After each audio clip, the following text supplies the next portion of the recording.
title, my wife said, "Why can't you be more like Carol's husband? He's more of a man than you." I said, "You should have married him then."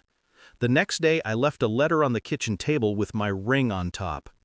Start when she said it, she didn't even look at me. Her eyes were fixed on her phone, scrolling through some perfect life that wasn't ours.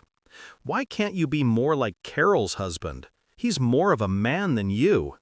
I laughed at first, softly, the kind of laugh you let out when you're trying to mask the sting.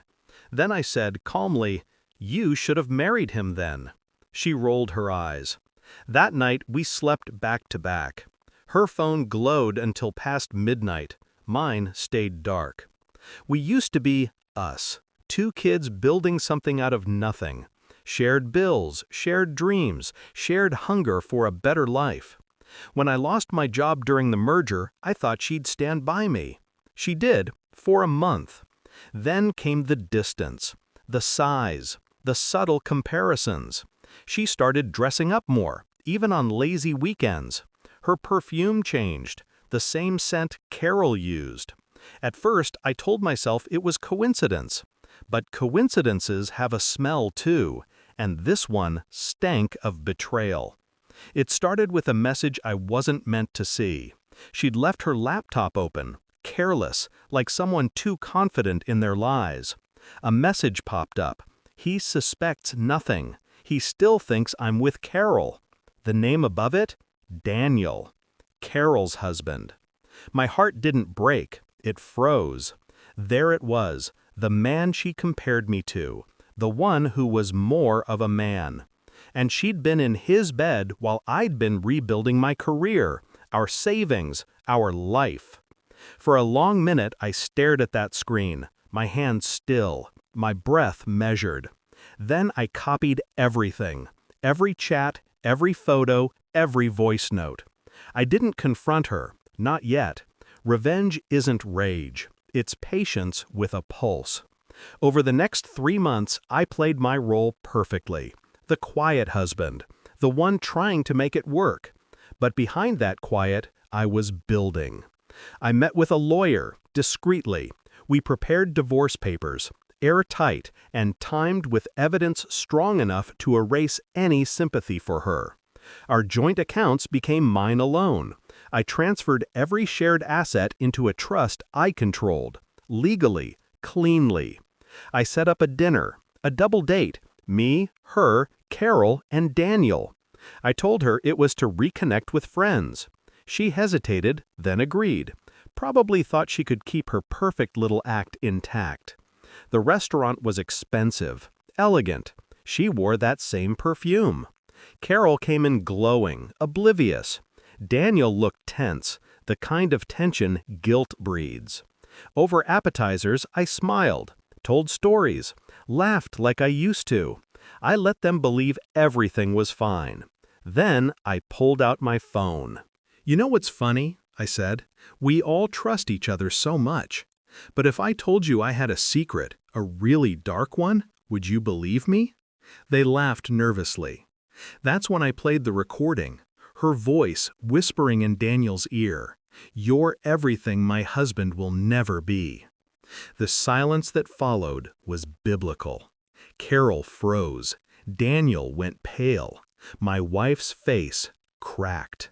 She tried to speak, a whisper, a plea, but I kept my eyes on Daniel. Guess we finally found out who's more of a man. I stood, left enough cash to cover the bill, and walked out. The sound of her crying behind me wasn't satisfaction.